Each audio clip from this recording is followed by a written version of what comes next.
हैं ताकि आप ज़िंदगी के हर गोल को अच्छे तरीके से पूरा कर पाएँ। और अगर आप भी योर मनी में अपने सवाल भेजना चाहते हैं, अपनी कोई क्वेरी करना चाहते हैं, तो हमें ईमेल करें yourmoney@nw18.com पर, या फिर 704-522-0000 पर अपना सवाल आप हमें व्हाट्सएप भी कर सकते हैं। फेसबुक और एक्स पर हम लाइव होते हैं, वहाँ भी आप अपने सवाल डाल सकते हैं। तो आज आपकी क्वेरी ली जाए, इससे पहले आपका परिचय कराते हैं हमारी गेस्ट से। फिनफिक्स रिसर्च की रिसर्च एनालिटिक्स की फाउंडर प्रबलीन बाजपेयी हमारे साथ। आपका बहुत बहुत स्वागत है। और क्वेरीज पर जाने से पहले एक छोटा सा विषय आज हमने रखा है, वो है डेट मैनेजमेंट का।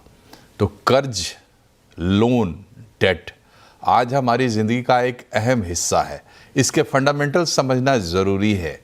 दरअसल फंडामेंटल्स अगर हमारे पास नहीं होते तो कई बार हम गलत निर्णय भी ले लेते हैं। तो सबसे पहले तो ये बताइए कि डेट कितना इम्पॉर्टेंट है, और अच्छा कर्ज, बुरा कर्ज हम कहते हैं, प्रोडक्टिव एंड नॉन प्रोडक्टिव, तो ये क्या, इसका बेसिक फंडामेंटल सवाल क्या है जो हमें ज़रूर ध्यान में रखना चाहिए? जी, नमस्कार मनोज जी। एब्सोल्युटली मेरे ख्याल से आज के दौर में ऑलमोस्ट इम्पॉसिबल है कि आपको कोई व्यक्ति मिले जिसने किसी ना किसी तरीके का लोन कभी यूज ना किया हो। तो डेट एक ग्रोथ के पॉइंट ऑफ व्यू से देखिए, पर्सनल फाइनेंस के पॉइंट ऑफ व्यू से देखिए, तो एक बहुत ही अहम हिस्सा है। और अगर इस चीज को अच्छे से एक डिसिप्लिन तरीके से यूटिलाइज किया जाए तो हमारे बहुत सारे एसेट्स बनाने में हमारी मदद करता है। जैसे आई थिंक हम सब घर के लिए लोन लेते हैं, पढ़ाई के लिए लोन लेना, जैसे आपने बोला, उनको प्रोडक्टिव कैटेगरी में माना जाता है। बट अगर लोन लेना, क्रेडिट पे चीजें लेना एक आदत बन जाए कि हम अपनी कंजम्पशन के लिए इसको यूटिलाइज करना शुरू करें बियॉन्ड अ लिमिट, तो वो नेगेटिव इम्पैक्ट डालना शुरू करता है। मान लीजिए आपका ट्रैवल हो गया तो भी आप लोन लेके कर रहे हैं, आप पर्सनल लोन्स यूटिलाइज कर रहे हैं, या आपने 2 या 3 तरीके के, आपने नई गाड़ी हर बार ली है तो आप सिर्फ लोन पे ही ले रहे हैं। तो अगर हम थोड़ा अनप्रोडक्टिव कैटेगरी को देखें तो वहां पे उस तरीके के लोन्स हैं जहां पे हम कोई एसेट नहीं क्रिएट कर पा रहे हैं, बल्कि ऐसी चीजें क्रिएट कर रहे हैं जो या तो हम कंज्यूम कर रहे हैं या फ्यूचर में डेप्रिशिएट ही हो रही है उनकी value. So only home loan and education loan को हम प्रोडक्टिव और एक ग्रोथ ओरिएंटेड स्ट्रैटेजी का हिस्सा मानते हैं यहाँ पे। एंड जैसे आपने बोला भी मनोज जी, इस चीज को समझना बहुत जरूरी है, बिकॉज किसी भी व्यक्ति का हमारा अर्निंग पोटेंशियल लिमिटेड होता है। तो हम मान के चलते हैं कि अगर आप मान लीजिए महीने में, एक उदाहरण के लिए, आप 1 लाख रुपए कमाते हैं, तो एक डेट टू इनकम रेशियो होता है कि आपके ऊपर कितना कर्ज हो सकता है, जिसको हम फीजिबल लिमिट्स में मानते हैं। तो करीबन 36% तक अगर आपके ऊपर लोन है, यानी कि आपका 1 लाख की आमदनी ग्रॉस इनकम है, उसके ऊपर आपका 36,000 की ईएमआई जा रही है, उसको हम सही मानते हैं। पर अगर उसके बियॉन्ड जाना शुरू करता है तो उसको थोड़ा डेंजर मार्क की तरफ हम बढ़ना बोलेंगे, तो वो नहीं होना चाहिए। एंड आपके सारे क्यूमुलेटिवली, चाहे होम लोन हो, एजुकेशन लोन हो, कार लोन हो, क्रेडिट कार्ड्स का हो, पर्सनल लोन हो, इन सारों को मिला के आपको उस लिमिट के विद इन रहना है। एंड ऑफ कोर्स डेट को कंट्रोल करने के लिए थोड़ी बेटर बजटिंग हो गई, या आपका इमरजेंसी कॉर्पस अगर आपके पास क्रिएटेड है, और आपके पास इंश्योरेंस है, तो मनोज जी ये 3 स्ट्रैटेजीज डेट को काबू रखने में हेल्प कर सकती हैं। बिकॉज कई बार ऐसा भी हो सकता है कि किसी को कर्ज ऐसे हालात में लेना पड़ गया, जैसे कोई बहुत बड़ा हॉस्पिटल का बिल आ गया, तो उनका हेल्थ कवर नहीं था, तो ना चाहते हुए भी उनके ऊपर एक लोन जुड़ जाएगा, क्योंकि क्या पता उनको पर्सनल लोन से चुकाना पड़े। ठीक है। एक यहाँ पे सवाल है कि जो आपने 36% बताया, तो आजकल क्या है, इनकम को कई तरीके से लोग देखते हैं। तो एक एम्प्लॉय के लिहाज से अगर समझे, सीटीसी का 36% बोल रही हैं आप, या टेक होम जो हमारे पास आ रहा है, जो हमारे हाथ में आ रहा है कैश, उसका 36%, ये समझना भी तो बहुत इंपॉर्टेंट है। जी, ग्रॉस सैलरी का लेके चल सकते हैं आप मनोज जी इसको। तो आप ये मान लीजिए कि जो ज़ाहिर है टेक होम होगा वो उससे कम होगा। तो हम ग्रॉस का मान के चल रहे हैं कि आपका 36% से ज़्यादा एक्सीड नहीं होना चाहिए। और अगर एक्सीड हो रहा है तो हमें डिफरेंट स्ट्रैटेजीज लगानी है उसको रिड्यूस करने के लिए। ठीक है। और प्रबलीन जी, जैसे कोई बिजनेसमैन अगर कर्ज लेता है तो निश्चित तौर पर उसका कर्ज प्रोडक्टिव ही होगा, क्योंकि वो इसको इन्वेस्ट कर रहा है, उससे पैसे बना रहा है। लेकिन आम तौर पर जो आम लोग हैं वो जो कर्ज लेते हैं, ख़ास करके अगर आप एक एजुकेशन लोन को छोड़ दें, होम लोन को छोड़ दें, तो बाकी जितने तरीके के कर्ज होते हैं कंजम्पशन से रिलेटेड होते हैं, तो उनका उस तरीके से प्रोडक्टिव होना तो संभव दिखाई नहीं देता। फिर क्या कंसीडर करना चाहिए जब हम लोन लेते हैं, क्योंकि कई टाइप्स के लोन हमारे सामने होते हैं जिनको हम अवेल कर सकते हैं, जैसे गोल्ड लोन है, पर्सनल लोन है, और भी दूसरे कंज्यूमर लोन्स है जो स्पेसिफिकली किसी चीज़ को लेने देने के लिए होते हैं। तो सब में अलग अलग रेट ऑफ इंटरेस्ट होता है। आम लोग ये नहीं समझ पाते हैं कि लोन को कैसे सेलेक्ट करें, कैसे किस लोन के लिए हम जाएं। इसके कुछ फंडामेंटल्स अगर आप बता पाए संक्षेप में। जी। तो आइडियली मनोज जी, हमें लोन तभी लेना चाहिए जब बहुत ज्यादा जरूरत हो, और घर एक ऐसा एसेट होता है जो इसकी डेफिनेटली कीमत बहुत ज्यादा अधिक होती है। तो हम में से बहुत ही शायद चुनिंदा, बहुत ही हैंडफुल लोग होंगे जो पूरे घर की डाउन पेमेंट करके बिना किसी लोन के अपना वो एक प्रोडक्टिव एसेट क्रिएट कर सकते हैं। तो अगर आप किसी एसेट क्रिएशन के पॉइंट ऑफ व्यू से कर रहे हैं, अगर आपने अपने बच्चे को पढ़ाना है और वो कल को पढ़ लिख के नौकरी करेगा, तो ये दोनों प्रोडक्टिव उसमें आ जाते हैं। पर मेरे ख्याल से डेफिनेटली आपको सोचने की जरूरत है, अगर आप किसी भी तरीके के कंजम्पशन पॉइंट ऑफ व्यू से कोई भी लोन ले रहे हैं। अगर आपके पास थोड़ी छोटी गाड़ी लेने के पैसे हैं, मान लीजिए आप 12 लाख की गाड़ी ले सकते हैं, पर आपको मन है कि आप 25 लाख की ले और बाकी आप लोन लेके लेना चाहते हैं, तो वहां पे सोचने की जरूरत है। तो डेफिनेटली जहां पे भी कंजम्पशन ड्रिवन है, वहां पे प्रायोरिटाइज उसको नहीं करना चाहिए। थोड़ा सा डिलेड ग्रेटिफिकेशन को प्रैक्टिस करते हुए अपनी कंजम्पशन को हमें पोस्टपोन करना चाहिए। और अगर मनोज जी किसी के पास ऑलरेडी काफी सारे लोन हैं, तो भी उनको उल्टा प्रोसेस शुरू करना है कि उनको ये देखना है कि वो अब अपना डेट को कम कैसे करे। तो डिफरेंट अपने जो रेट ऑफ उनके जो भी रेट्स हैं जिसमें उनने लोन लिया है, मान लीजिए कोई लोन 14% पे है, कोई 9 पे है, कोई 11 पे है, तो उस चीज को लिखना जरूरी है। तो यहाँ पे हम 2 स्ट्रैटेजीज डिप्लॉय कर सकते हैं। एक हमारी हो गई स्नोबॉल मेथड। आप ये देख लीजिए, अगर आप अपना कर्ज कम करना चाहते हैं, तो एक तरफ आप लिख लीजिए उनके इंटरेस्ट रेट के हिसाब से कि आपके कैसे चल रहे हैं, और दूसरी तरफ आप अमाउंट्स के हिसाब से लिख लीजिए कि आपके सबसे बड़ा लोन कौन सा और सबसे छोटा, सो असेंडिंग या डिसेंडिंग ऑर्डर में। तो स्नोबॉल जो स्ट्रैटेजी हो गई मनोज जी, यहाँ पे आप सबसे छोटे लोन को पहले खत्म करने पे फोकस करेंगे, ताकि आपके पास अगर 5 तरीके के लोन है, तो छोटे से आप शुरू करेंगे तो आपको जल्दी थोड़ा सा वहां सक्सेस मिल सकता है। तो आपकी जो लोन बास्केट है, वहां पे नंबर ऑफ लोन्स धीरे धीरे रिड्यूस हो जाएंगे। और जो एक दूसरी स्ट्रैटेजी होती है एवलांच स्ट्रैटेजी, वहां पे हम क्या करते हैं कि जो सबसे ज्यादा महंगा लोन है, जैसे आपके पास क्रेडिट कार्ड का ओवरड्यू हो रहा है, या आपके ऊपर गाड़ी का लोन है, या पर्सनल लोन है, उनको आप पहले टारगेट करेंगे और उनको आप खत्म करेंगे, और लास्ट में फिर आपका एजुकेशन लोन और होम लोन बचेगा आपके पास। ठीक है। और एक बहुत छोटा सा जवाब आपसे चाहिए, आप जो बता रही थी बीच में कि अगर आपके पास इंश्योरेंस है और भी एक दो चीज़ें आपने मेंशन की कि उससे आपको मैनेज करने में सहायता मिलती, कैसे मिलती है, वो थोड़ी संक्षेप में समझा दे, फिर कॉलर्स के पास चलेंगे। पर हमारे पास इनकरिंग जो हम डेट ले रहे हैं, कई बार अनप्लान डेट भी हो जाता है मनोज जी। सो 3 चीजों पे आई थिंक फोकस करना चाहिए। Number 1 is budgeting. अगर आपके पास महीने की आपकी बजटिंग हो रखी है कि इतना पैसा आप कमाते हैं, इतना आपका खर्चा है, और क्योंकि जीना भी जरूरी है, तो आपका एक बैलेंस होना चाहिए between the present and future. तो आप अपने बजट में एक पैसा रखिए, डेफिनेटली एक परसेंटेज। मान लीजिए आप 1 लाख रुपए कमाते, तो आप बोलिए 10,000 में अपने 10% है, हम बस ऐसे ही अपने लिए हम घूमेंगे, हम बाहर खाएंगे पिएंगे, मजे में आप खर्चेंगे। तो आप कोई भी परसेंटेज डिसाइड कर सकते हैं डिपेंडिंग ऑन आपके कितने गोल्स है, आपकी कितनी लायबिलिटीज। तो बजटिंग बहुत इंपॉर्टेंट है, वो आपको हेल्प करेगा ताकि आप अननेसेसरी बिना बात के बेसिकली लोन्स या डेट और क्रेडिट कार्ड्स बहुत ज्यादा ना यूज करें। जी। सेकंड मनोज जी, हम देखते हैं कि हम लोग अक्सर हर जगह रिटर्न देखते रहते हैं, पर हम इमरजेंसी कॉर्पस की एक कीमत को नहीं समझते हैं। आपके पास स्पेशली पोस्ट कोविड हम बोलते हैं कि 1 से 2 साल का खर्चा होना चाहिए। आपकी कितनी ईएमआईज हैं, घर का खर्चा, कल को नौकरी चली गई, कोई प्रॉब्लम है, कोई एकदम से बड़ी रिक्वायरमेंट आ गई घर में, कोई बड़ा खर्चा आ गया, तो आपके पास करीबन 12 मंथ्स का खर्चा तो एट एनी पॉइंट होना चाहिए। अगर उससे अधिक है तो बहुत अच्छा है, तो उससे आपको अननेसेसरी कोई पर्सनल लोन लेने की आवश्यकता नहीं पड़ेगी। और तीसरा है इंश्योरेंस। जैसे हम व्हीकल इंश्योरेंस करते हैं, आप हेल्थ इंश्योरेंस जरूर करें। इस टाइप की इंश्योरेंसेस अगर नहीं होती हैं, तो अचानक से कोई आपके घर में बीमार पड़ गया, तो आपका बहुत बड़ा खर्चा हो सकता है। और जैसे हम कहते हैं कि एक वेल ऑफ फैमिली और एक थोड़ी अगर जहाँ पे पैसे की तंगी हो, उसके बीच में जो डिफरेंस होता है, वो एक हॉस्पिटल बिल डाल सकता है। तो अगर आपके हेल्थ कवर है, तो आपको बहुत हेल्प करेगा और आपको अननेसेसरी डेट से बचा सकता है। जी, तो कर्ज लेने के कुछ फंडामेंटल्स हैं और कुछ चीज़ें तो जो आपका क्रेडिटर होगा वो तय करेगा कि आप कितने लोन के योग्य हैं, लेकिन कुछ चीज़ें आपको भी तय करनी है कि फाइनेंशियली आप कितने सॉलिड ग्राउंड पे खड़े हैं, ताकि आपको लोन लेने की ज़रूरत जब महसूस हो तो कोई खतरा उसके साथ महसूस ना हो। तो इसलिए अपने आप को सुरक्षित रखें। बहरहाल अब हम चलते हैं हमारे कॉलर्स के पास। पहले कॉलर हमारे हैं जगदीश जी, 39 ईयर्स इनकी एज है, 42,000 की SIP ये कर रहे हैं, अभी 9 लाख का पोर्टफोलियो वैल्यू है। पूछिए आप अपना सवाल जगदीश जी। नमस्ते सर। नमस्ते मैडम। नमस्ते, पूछिए सर। मेरा नाम जगदीश है, मैं एक आर्मी पर्सन हूँ। जी सर, मेरा पोर्टफोलियो आपके पास भेजा हुआ है।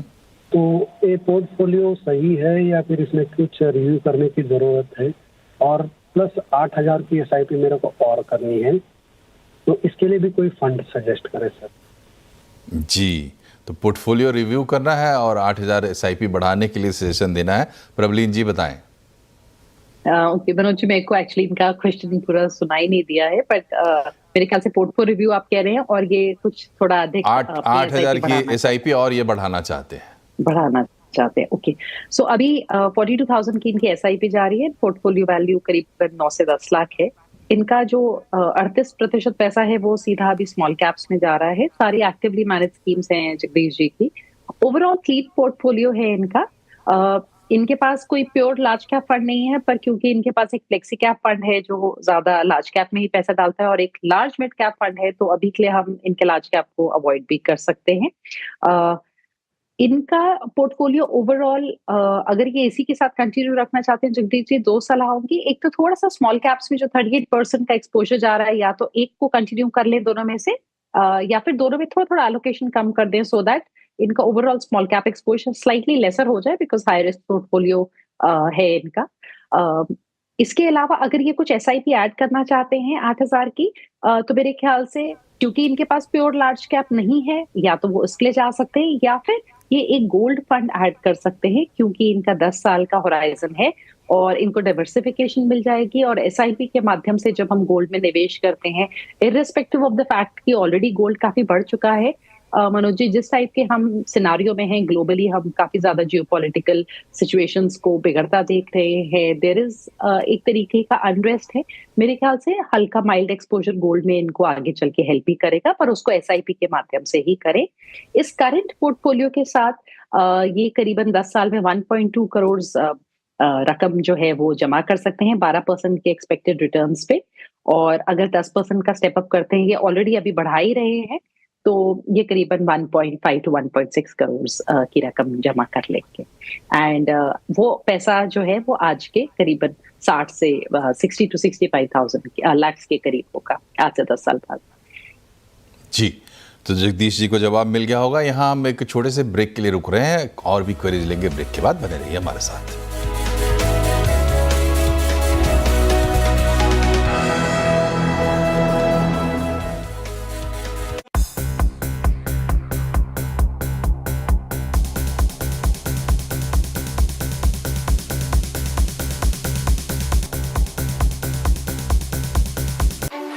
थोड़ा सा मार्केट ने शायद ट्रैप किया, उसके बाद मार्केट अब गिफ्ट निफ्टी के लेवल्स की तरफ बढ़ता हुआ। अपने पहले ट्रेड से बनाइए अपनी हर मॉर्निंग को रॉकिंग। डिफेंस जो है ना, वो सारी जो बाधाएं हैं वो तोड़ के निकलने वाला है। मार्केट के सबसे अनुभवी और भरोसेमंद एक्सपर्ट्स के साथ आज का जो बार बना है उसके हिसाब से लगता है बाइंग के लायक है। स्टॉप लॉस आप 5040 पे लगाए। बुल या बियर के फियर फैक्टर को कहिए गुड बाय। इस समय मार्केट में अपनी पोजीशन को कैरी करें। पहला सौदा CNBC आवाज पर।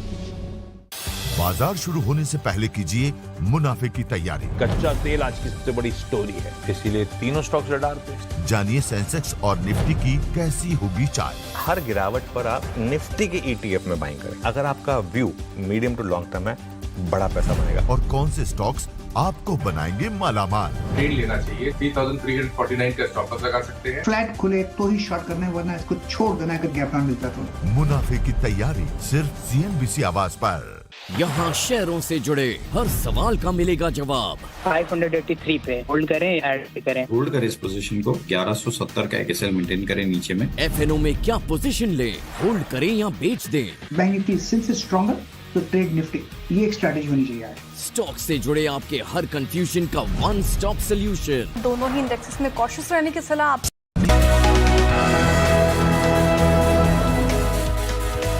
Welcome back. योर मनी में हम ले रहे हैं क्वेरीज और अभी हमारे साथ झारखंड से राजू कुमार जुड़ गए हैं। 44 साल के हैं। SIP इनकी 34,500 की है।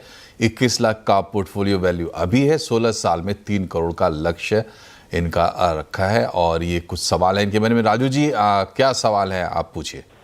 सर मेरा पोर्टफोलियो रिव्यू कराना है और मल्टी कैप और एक कर सकते हैं, मल्टी कैप और पंखा हमको एक कर सकते हैं। कैश हार्वेस्टिंग के बारे में पूछना था। तो मेरे लिए उचित होगा, अभी 16 साल मेरा समय है, तो कैश हार्वेस्टिंग करना मेरे लिए उचित होगा। ठीक है, तो प्रवलीन जी ये थोड़ा दिलचस्प सवाल है। एक तो ये है कि 5 करोड़ का लक्ष्य है इनका, 16 साल में 34,500 की SIP है, 21 लाख अभी तक इनके पास है। तो थोड़ा पोर्टफोलियो रिव्यू करते हुए इनको आप बताएं। दूसरा इनका ये मल्टी और कॉन्ट्रा फंड पर ये सवाल, ये सलाह चाहते हैं। साथ ही ये भी कह रहे हैं कि 16 साल में क्या टैक्स हार्वेस्टिंग का ये लाभ उठा सकते हैं। टैक्स हार्वेस्टिंग क्या होता है, ये भी इनकी क्वेरी में है। जी जी, अगेन उतना क्लियरली मुझे सवाल नहीं सुनाई दे जो आप बोल रहे हैं, उसके बेसिस पे मनोज जी मैं बता रही हूँ। इनके पास 3 लार्ज कैप फंड है, तो उसमें से 2 को ये धीरे धीरे करके एग्जिट कर सकते हैं और एक को कंटिन्यू कर ले, बिकॉज बहुत ओवरलैप है। 51 to 58% के बीच तो इनके लार्ज कैप्स में ही ओवरलैप है। और इनके पास एक फ्लेक्सी कैप भी है, तो वहाँ लार्ज कैप का जो टिल्ट है एक तो काफी अधिक है और ओवरलैप भी बहुत है इन स्कीम्स में, जाहिर है। और जो इनकी यहाँ पे क्वेरी है कि ये कॉन्ट्रा फंड ऐड करे, तो कॉन्ट्रा फंड्स का भी काफी ओवरलैप है सारे लार्ज कैप्स के साथ। सो आई थिंक लार्ज कॉन्ट्रा की इनको रिक्वायरमेंट नहीं है।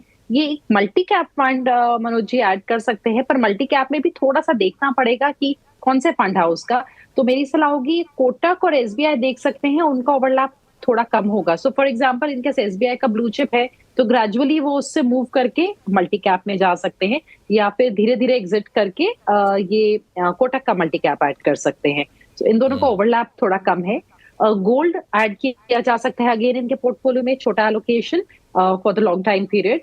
एंड इनका जो लक्ष्य है 5 करोड़ का, अगर ये अभी करंट अपनी इन्वेस्टमेंट्स के साथ चलते हैं तो इनका थोड़ा शॉर्टेज आएगा ऑलमोस्ट 2 करोड़ का। इनको 35,000 से अपनी SIP को बढ़ाने की जरूरत है, पर अचानक से एकदम से नहीं किया जाता। सो करीबन 10% का अगर मनोज जी ये स्टेप अप करेंगे तो ये 4.5 करोड़ के करीब पहुंच रहे हैं। तो अगर हमने 12% लिया है रिटर्न एक्सपेक्टेशन, अगर उससे थोड़ा अधिक हुआ सो he will be close to 5 crore अगले 16 साल में। और इनने टैक्स हार्वेस्टिंग के ऊपर जो क्वेश्चन पूछा है, इसको 2 तरीके से किया जा सकता है। एक तो कि आप अपना थोड़ा प्रॉफिट, मतलब आप आपके पास जो यूनिट्स हैं आप उसको बेच रहे हैं 1 साल के बाद, और आप उतना ही बेच रहे हैं कि आपका जो टैक्स कंपोनेंट है, जो गेन्स का कंपोनेंट है, वो 1.25 लाख तक ही रहे, तो आपका वो पूरा अमाउंट टैक्स फ्री हो जाता है एक तरीके से। तो आपने मान लीजिए 5 लाख का कुछ खरीदा था, वो 5,90,000 का हो गया और आपने सेल कर दिया है 1.5-2-3 साल में, जब भी आप बेच रहे हैं 1 साल के अधिक। सो वो जो 90,000 है वो आपका पूरा टैक्स फ्री हो गया, बिकॉज वो 1.25 लाख की लिमिट के अंदर। दूसरा तरीका जो टैक्स लॉस हार्वेस्टिंग का होता है कि अगर आपने कहीं पे लॉस है इस टाइम का आपके पोर्टफोलियो में, आपने उसको बेच दिया तो आपने अपना लॉस को बुक कर लिया। तो मान लीजिए आपकी 2 लाख की कोई चीज थी और आज आपने उसको 180 पे बेच दिया है, तो आपका जो 20,000 है वो आपने लॉस झेल लिया, और उसको आप 8 साल तक कैरी फॉरवर्ड कर सकते हैं अगर उस साल में आपका कोई मुनाफा नहीं है। तो मान लीजिए उसके अगले साल में आपका कुछ मुनाफा था जहां पे आपका 1,50,000 का प्रॉफिट है, तो 1.25 तक तो आपका वैसे ही कोई टैक्स नहीं लगना, और जो बचा हुआ 25 है उसमें से 20 नलिफाई हो जाएगा इस लॉस के अगेंस्ट। तो आपका टैक्स बचे हुए 5 पे लगेगा। तो बेसिकली अगर आप लॉस को कैरी फॉरवर्ड कर रहे हैं, वो आपके प्रॉफिट को नलिफाई कर देता है। तो आपका जो 12.5% का टैक्स लग रहा होता है उस प्रॉफिट पे, वो आपका बच सकता है अगर आप लॉस को कैरी फॉरवर्ड करते हैं। So that's broadly tax harvesting के 2 तरीके होते हैं। जी, और आगे बढ़ते हैं। हमारे साथ गजराज सिंह है, उत्तराखंड से, 27 साल के हैं, 5000 की SIP है इनकी। गजराज जी, पूछिए अपना सवाल। नमस्कार सर जी। सर मैं ये जानना चाह रहा था, ये मेरा ये जो गोल है इसमें चाइल्ड एजुकेशन है और रिटायरमेंट के लिए सर वेल्थ क्रिएशन करना चाह रहा हूँ मैं। तो ये मेरे फंड सारे बेहतरीन फंड है सर, या इनमें कोई चेंज करने की जरूरत है? ठीक है प्रवीण जी, इनका पोर्टफोलियो रिव्यू करना है और रिटायरमेंट का इनका टारगेट है, साथ ही बच्चों के एजुकेशन का 5000 की SIP अभी कर रहे हैं, तो इनको क्या सलाह होगी? गजराज जी, आपका जो पोर्टफोलियो है वो आपने बहुत अच्छा बनाया है। पोर्टफोलियो में कोई दिक्कत नहीं है। आपके पास एक मिड कैप है, स्मॉल कैप है, एक फ्लेक्सी है जो एक लार्ज कैप की तरह काम कर रहा है, और एक मल्टी कैप फंड है। ओवरऑल पोर्टफोलियो बहुत अच्छा है। जो थोड़ी दिक्कत है वो ये है अमाउंट में। तो आपका जो अमाउंट है वो नेक्स्ट अगर हम 20 साल लेके चले तो 5000 की SIP आपका जो करंट है वो करीबन 50 लाख की सिर्फ जमा करेगी। आप इसको एक डायरेक्टली एक 12% का जब हम लेते हैं रिटर्न, आप एक कैलकुलेशन ले सकते हैं कि 20,000 की SIP करेंगे तो आप 2 करोड़ बना लेंगे। आपने 5,000 की तो आप सिर्फ 50 लाख बना रहे हैं। तो वो आपको किसी भी गोल में हेल्प नहीं कर पाएगा। जो मतलब अमाउंट्स बन रहे हैं वो आपको फ्यूचर में बहुत कम है। तो आपको डेफिनेटली अपनी SIP की रकम को यहाँ पे पंप अप करने की जरूरत है। तो आप कम से कम 10-15 हजार तक लेके जाइए और फिर उसको सालाना बढ़ाने की कोशिश करिए। पर आपका लॉन्ग टाइम पीरियड का भी पोर्टफोलियो है, तो गोइंग फॉरवर्ड आप एक लार्ज कैप का पैसिव फंड जोड़ सकते हैं, large cap Nifty 50 equal weight. और अगर आप चाहें तो कल के लिए थोड़ा सा आपको डॉलर का हेज मिल जाता है, और कमोडिटीज का एक्सपोजर के लिए आप गोल्ड अगेन ऐड कर सकते हैं छोटी मात्रा में। एंड इंक्रीमेंट जरूर करिएगा अपनी SIP को, और अमाउंट भी बढ़ाइए, तब आप कुछ सब्सटैंशियल कमा पाएंगे। अदरवाइज पोर्टफोलियो में कोई दिक्कत नहीं। जी गजराज जी, तो देखिए प्रवीण जी ने कहा ही, आप उत्तराखंड से हैं और आपका पोर्टफोलियो अच्छा है, आपका अप्रोच अच्छा है, आपको सिर्फ थोड़ा स्टेप अप करने की ज़रूरत है। और अगर आप ये कर लेते हैं तो निश्चित तौर पर आप एक अच्छी रकम जुटा पाएंगे 15-20 साल के बाद। तो अब चूँकि इस कार्यक्रम में समय बहुत कम बचा है, चलते चलते प्रवीण वाजपेयी के टॉपिक्स जान लेते हैं। बताएं प्रवीण, नए जो इन्वेस्टर्स आ रहे हैं उनके भी काम आए, और बीच में कोई लोग अगर अपनाना चाहते हैं तब भी। सो मनोज जी, 4 फंड्स में से 2 एक्टिवली मैनेज्ड हैं और 2 पैसिवली मैनेज्ड हैं। लॉन्ग टाइम पीरियड का अगर किसी का इक्विटी पोर्टफोलियो बनना है तो लार्ज कैप में निफ्टी 50 की इक्वल वेट स्ट्रैटेजी आप पिक कर सकते हैं, और मिड कैप में मिड कैप 150 इंडेक्स फंड आप पिक कर सकते हैं, किसी भी अच्छे फंड हाउस का दोनों में। देन आपका थर्ड कंपोनेंट हो गया स्मॉल कैप, सो आप बंधन देख सकते हैं। उसके अलावा इन्वेस्को हो गया, टाटा, ये भी सारे अच्छे फंड हाउसेज हैं। कोई भी क्रेडिबल फंड हाउस, एक स्मॉल कैप और एक मल्टी कैप। मैंने यहाँ निपॉन आपको सजेस्ट किया है। इसके अलावा जैसे मैंने शुरू में बोला था, आप कोटक, SBI, वो भी अच्छे फंड हाउसेज हैं। कोई भी आप एक HDFC, कोई क्रेडिबल फंड हाउस ले सकते हैं। सो ये कैटेगरी वाइज आप फोकस करिए कि आपके पास एक लार्ज और मिड में पैसिव हो, एक small cap actively managed and एक multi cap. So I think उससे एक आपको होलिस्टिक एक अच्छा पोर्टफोलियो क्रिएट हो सकता है किसी इन्वेस्टर के लिए। ठीक है, तो प्रवीण जी ये बताइए कि चूंकि थोड़ा सा समय हमारे पास बचा हुआ है, ये जब आप फंड सिलेक्ट करते हैं ये जनरल सजेशन के लिए, तो वहाँ पे क्या रहता है आप लोगों के दिमाग में? मेरे ख्याल से जो अभी मार्केट्स को अगर हम देखें मनोज जी, सो यहाँ पे मैंने 2 एक्टिव एंड 2 पैसिव फंड्स की सलाह दी है। सो पैसिव फंड्स की सलाह इसलिए दी है बिकॉज हम लगातार देख रहे हैं कि ओवर टाइम पीरियड अगर हम 5 ईयर रोलिंग रिटर्न्स देखें, 10 ईयर रोलिंग रिटर्न्स देखें, तो एक्टिवली मैनेज फंड्स का आउट परफॉर्मेंस थोड़ा कम हो रहा है। वो बहुत कम है जहां पे इंडेक्स को बीट कर पा रहे हैं। सो अगर आज से 15 से 20 साल बाद का किसी का पोर्टफोलियो बन रहा है, तो 2 पैसिव जोड़ने से एक तो ये हो जाता है, वो बार बार चेज नहीं करेंगे कि कौन सा बेस्ट परफॉर्मर है, वर्स्ट परफॉर्मर है, आप सीधा इंडेक्स ले रहे हैं। एंड उसके अलावा हम कोशिश करते हैं कि ऐसे कोई फंड यहाँ पे हमने जोड़े हैं जो कॉम्प्लीमेंट कर रहे हो इन टर्म्स ऑफ स्ट्रैटेजी। जहाँ पे ओवरलैप्स कम हो, ओवरऑल एक फंड हाउस की अप्रोच डिफरेंट हो, तो आपके पास वेरिएशन इन फंड हाउसेस होनी चाहिए सो दैट आपका इन्वेस्टमेंट स्टाइल डिफरेंट हो। एंड यहाँ पे एक आपको इंटरेस्टिंग एग्जांपल देती हूँ मनोज जी की अगर किसी ने लार्ज मिड और स्मॉल में 1/3 भी पैसा डाला हो और 15 साल के पीरियड में अगर उनने सबसे खराब फंड भी चुना हो अपनी अपनी कैटेगरी का, लार्ज फंड का सबसे खराब, मिड कैप का सबसे खराब और स्मॉल कैप का भी सबसे खराब, तो भी उनने करीबन 14.5% पिछले 15 साल में कमाया है। और अगर सबसे बेस्ट चुने होते तो करीबन 19.5%। तो ये एक स्ट्रैटेजी है, मेरे ख्याल से ये एक अच्छी है। इसमें अगर आपको वेरिएशन मिल जाए साथ में थोड़ा ग्रोथ, वैल्यू, मोमेंटम की, तो बहुत अच्छा पोर्टफोलियो बन सकता है ओवरऑल इन्वेस्टमेंट स्टाइल के वेरिएशन के साथ। जी, तो ये एक पूरा एक डायनेमिक आप कह सकते हैं विज्ञान है जो आपको बताता है कि कैसे आप अपने पैसों को ग्रो कर सकते हैं। इसके लिए हम ये ख़ास शो लेकर आते हैं, योर मनी। प्रबलीन जी, आपका बहुत बहुत शुक्रिया हमसे जुड़ने के लिए और अपने वैल्यूएबल सजेशंस देने के लिए। तो आज कार्यक्रम में इतना ही, लेकिन आप चाहे तो आप भी यहाँ पर अपनी क्वेरी भेज सकते हैं, ईमेल के जरिए भेज सकते हैं। ईमेल पे हमारा पता है yourmoney@nw18.com और आप हमें 704-522-0000 पर अपना सवाल व्हाट्सएप कर सकते हैं। इसके अलावा लाइव प्रोग्राम के दौरान आप फेसबुक या एक्स पर हमारे लाइव स्ट्रीम के नीचे भी अपने क्वेश्चंस डाल सकते हैं, हम वहाँ से भी सवाल उठाते हैं। तो आज कार्यक्रम में इतना ही, नमस्कार।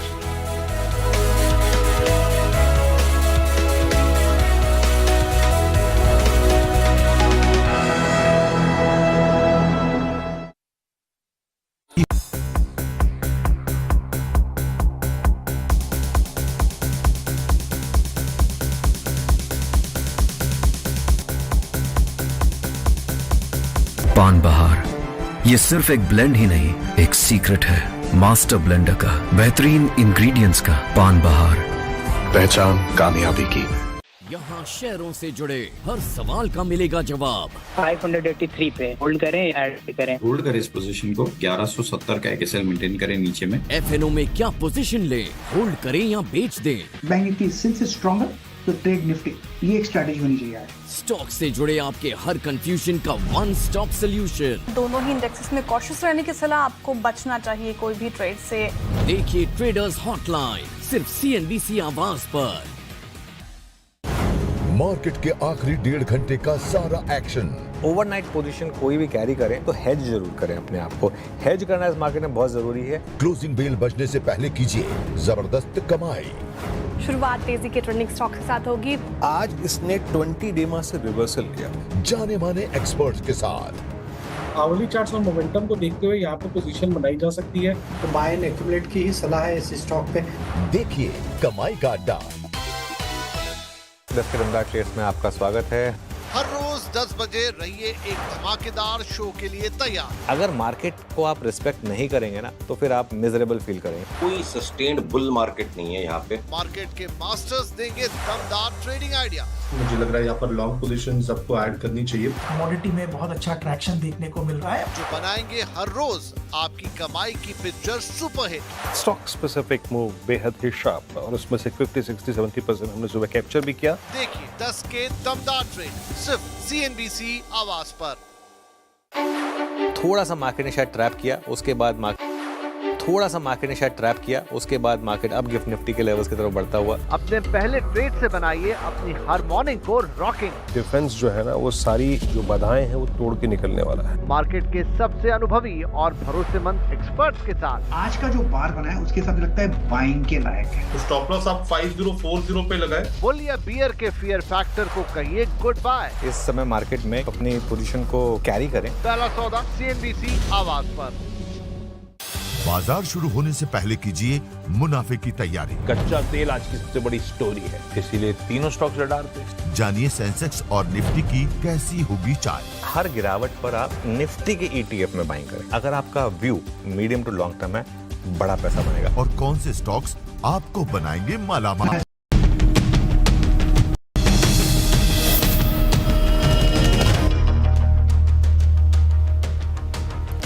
नमस्कार, आवाज समाचार में आपका स्वागत है। मैं हूं मनोज श्रीवास्तव। खबरों की शुरुआत करते हैं इस वक्त की हेडलाइंस के साथ। 14 देशों को टैरिफ की चिट्ठी जारी करने के बाद आज रात भारत के साथ हो सकता है मिनी ट्रेड डील का ऐलान। भारत और अमेरिका ने साझा किया मिनी ट्रेड डील का मसौदा। CNBC आवाज एक्सक्लूसिव। आखिरी घंटे में बाजार शानदार रिकवरी के साथ बंद। सेंसेक्स निफ्टी बढ़त के साथ बंद। मिड कैप स्मॉल कैप नीचे से सुधरे। रियल्टी, PSE, बैंकिंग शेयरों में खरीदारी। फार्मा, ऑटो, FMCG शेयरों में दिखा दबाव। घाटे में है FNO के 91% ट्रेडर्स। सेबी की रिपोर्ट के मुताबिक वित्त वर्ष 2024-25